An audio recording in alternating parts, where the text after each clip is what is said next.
Okay, so one of the reasons I wanted to talk about this today is because from my specific experience of existing, as someone who spent 28-ish years on this planet, I tend to feel like, not at this exact moment, but I'll kind of zoom out a bit. I tend to feel like I'm not where I'm supposed to be most days.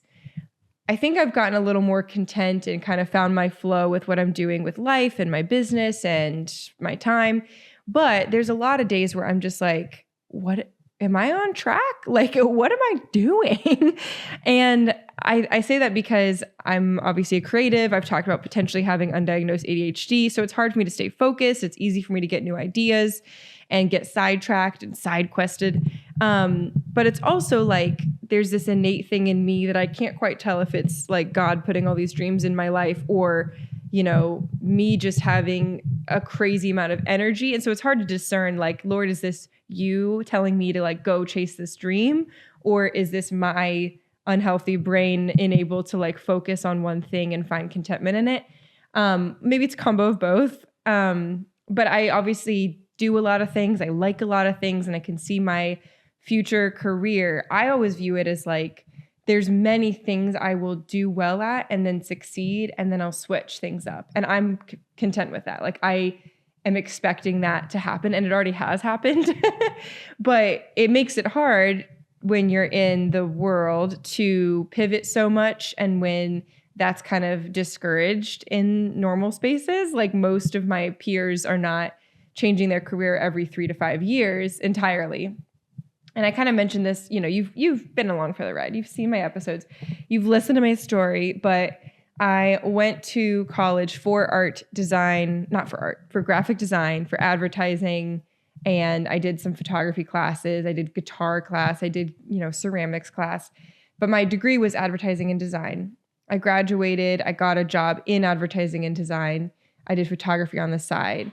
Then I pretty much ditched my advertising and design degree and went full into being a business owner, as in like running my photography business. But it's not just photography, right? You're running an entire business. So I kind of did 3 things all in a matter of years. I launched a rental business at one point. I launched a product-based business at one point. I pretty much taught myself digital online marketing. I'm like a social media strategist and content creator. I'm a UGC content creator. And then somewhere along the line, my old love of acting and theater came back and I've been in films and commercials and I do acting as well on the side of everything. And underneath some of that, I have a desire to like write. I like creative writing. I like stories.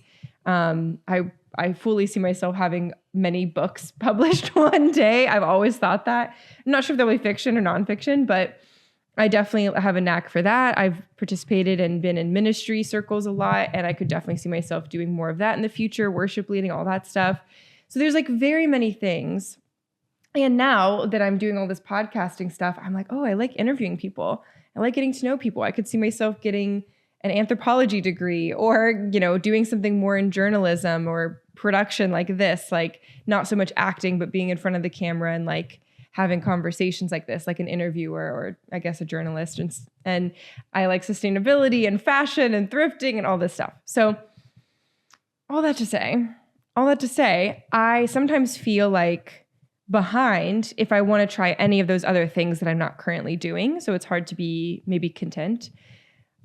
I feel like I've got, again, my good flow right now, running my business, doing things like this and acting on the side. Like my photography business, praise the Lord, is like very profitable right now. It's working. I'm booked out for 18 months in advance. And so I'm running that. And then in my free time, I do stuff like this. And then I squeeze in the acting and the fun stuff once in a while.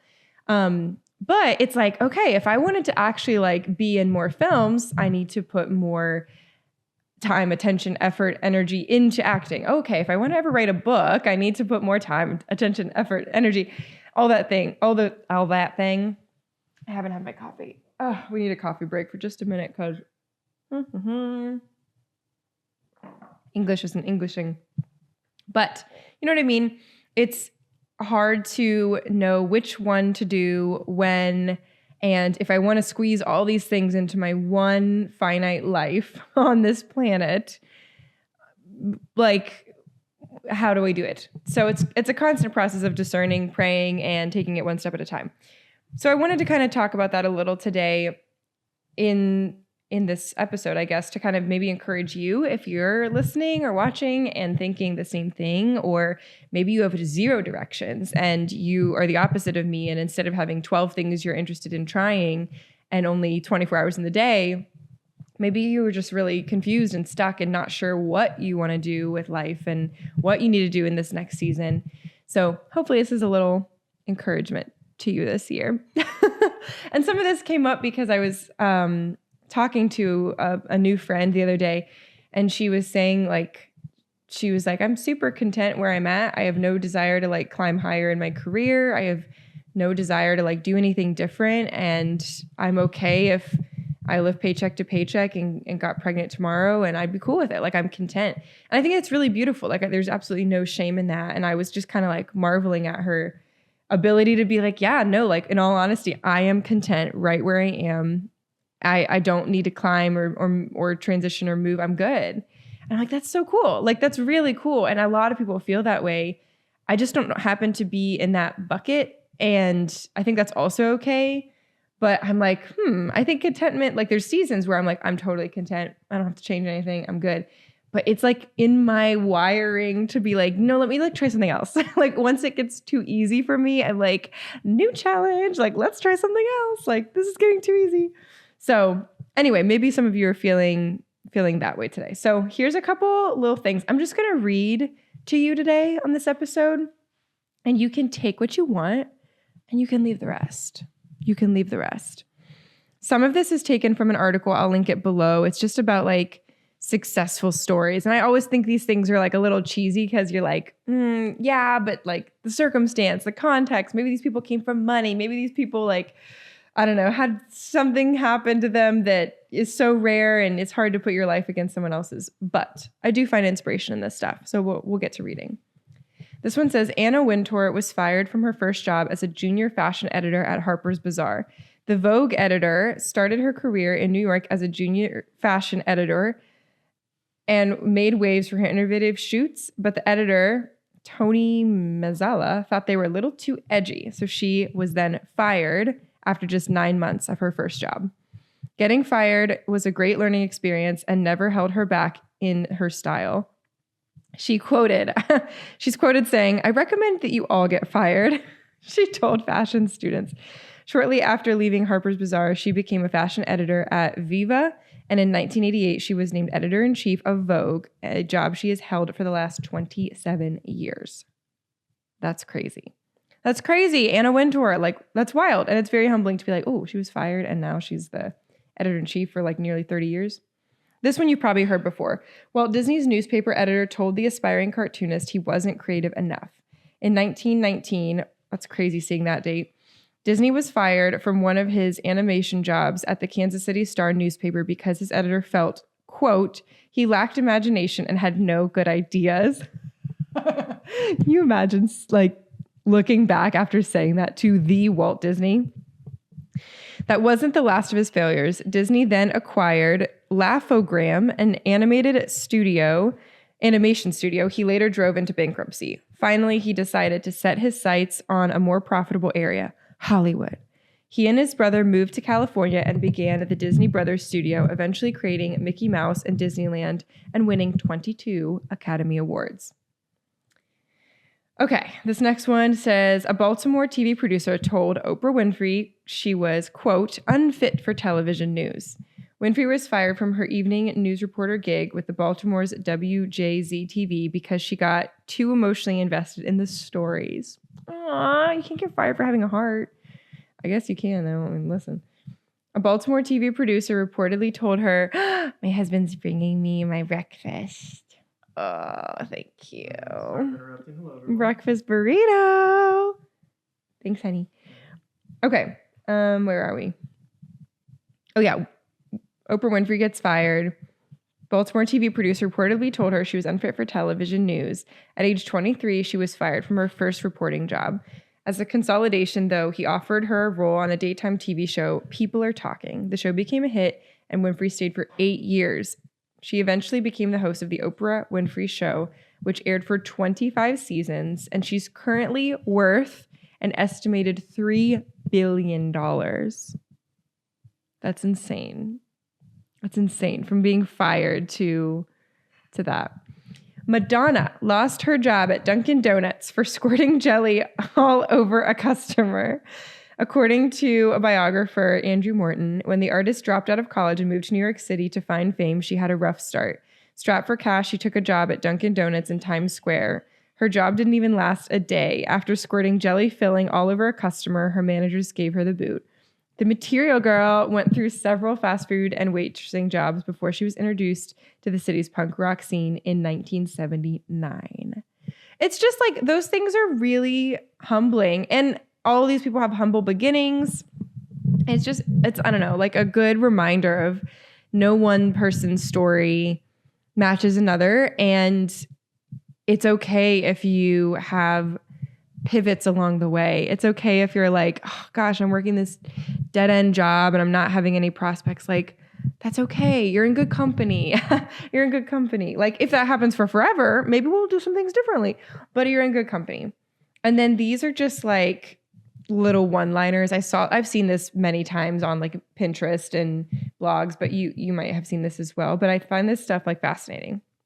At age 24, Stephen King was working as a janitor and living in a trailer. At age 27, Vincent van Gogh failed as a missionary and decided to go to art school.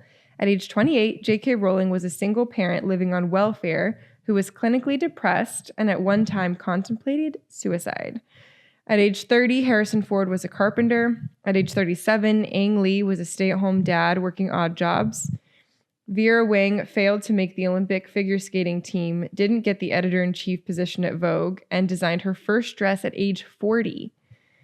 Stan Lee didn't release his first big comic book until he was 40. Alan Rickman gave up his graphic design career to pursue acting at age 42. Samuel L. Jackson didn't get his first major movie role until he was 40. Morgan Freeman landed his first major film role at age 52. I find that surprising. Oh, I guess that was it. And it just says, whatever your dream is, it's not too late to achieve it. You aren't a failure because you haven't found fame and fortune at the age of 21. Even if you're flipping burgers, waiting tables, or answering phones today, you never know where you'll end up tomorrow. But that's cute. I think that's cool. You really never know. I guess that's the point of today's episode. Like, you're doing better than you think, most likely. And if you're really not, I guess, I don't know. Let me know. I can pray for you. But I mean, genuinely, like, if you are feeling stuck today, I hope that's a little encouragement today. I also found this thing very interesting because, again, perspective is everything. And I found this website called givingwhatwecan.com. And they have a tab that's the how rich am I like thing, which sounds so conceited, but it's like, how rich am I? And you can put in your household median income and how many kids you have. And it kind of shows you compared to the world, you know, how well you're doing ish. And so I put in our information, and I just kind of guesstimated, but I said, okay, like household income, $80,000 a year for just 2 adults, no kids. And you know what the responses were, or like the data showed? I was genuinely shocked. This is like, again, of the world. It said for Ian and I, with $80,000 coming in a year for just 2 adults, we are richer than 97% of the world. 97%? What? Like, I find that, I don't find it hard to believe because there's a lot of poverty and you think of the entire world. But like, what a humbling reminder, because I all the time feel like we're falling behind, that like comparatively to other friends and family and people in our peer circles, I'm like, oh my gosh, we don't have like a 401k. We're not investing in stocks. Like, we're driving beater cars with over 200,000 miles and like we can barely pay for this or that, and our house is falling apart and blah, blah, blah, blah. And then there's all these expectations, and then there's that cost of health insurance and medical bills and student loans. And I'm like, oh my gosh, like we're not doing anything like at all. And then I'm like, I guess because again, in the States, below poverty is like what, $30,000. So like if you're making $30,000 a year, you are basically like barely getting by. And that's just like the money you could make from getting $15 an hour flipping burgers these days. Like if I worked at McDonald's or something, like that's kind of what it would feel like. And so it feels like, you know, if both of us make around 40 and then our total is around 80, it's like, well, okay, obviously it's good that we're married because that income is, you know, doubled basically. But I'm like, we're not raking it in. Like we have friends who are making $170,000 a year. We have friends who are like making $250,000 a year, like as a household. And like good for them because every career is different and, you know, get paid all kinds of different stuff based on what you're doing, your experience. But it's just like, I look at those cases and go, oh, like we're not going on vacation, like lavish vacations. We go on work trips all the time and we're driving used cars and, you know, our house is falling apart and we're thrifting our clothes. But it's like, wow, what a beautiful reminder that like compared to the world, it could be so, so much worse. So I implore you to go poke around on givingwhatwecan.com. Yeah, it's just really like interesting. It says you are in the richest 3% of the global population. Now, I would be interested to see what this looks like in America. Like what percentage are we in America? Because again, that cost of living really changes things. Like you kind of can't, you know, exist on less. Like we definitely live way like within our means and below. But you really can't feel like you can exist in this country with a roof over your head, you know, and clothes on your back and a vehicle to drive with less. I don't know. It's just an interesting dynamic. And there's so many freaking billionaires in this planet, or at least in this country, that could do a lot of good. But do they? I don't know. Anyway, I'm not a hate the rich person. I'm just like hold the rich accountable person. All that to say, that was a useful thing. And I want to end on this little reminder. If you're wondering, how am I doing in life, whether with finances or another thing, here are some things to consider. How are you doing okay? Do you have a roof over your head? Did you eat today? Did you have a good health bill of health? Are you healthy? Do you wish good on others? Do you have clean water? Do you have someone who cares for you? Do you strive to do better? Do you have clean clothes? Do you have a dream? Are you breathing? Are you? Hopefully you are. Ask yourself those questions to solidify a little extra gratitude today. Yeah. And I hope your dreams come true. I do.